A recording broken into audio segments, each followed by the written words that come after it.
Tips for success.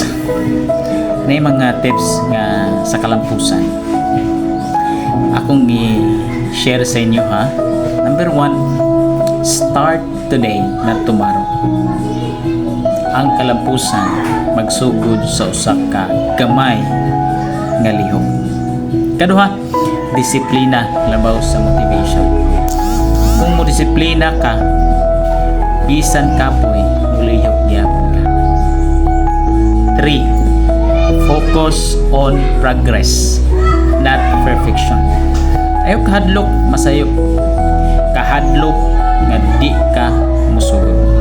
Kaupat, consistency beats talent. Maski dili ka pinakamaayo, basta dili ka munong, mudaog yun ka.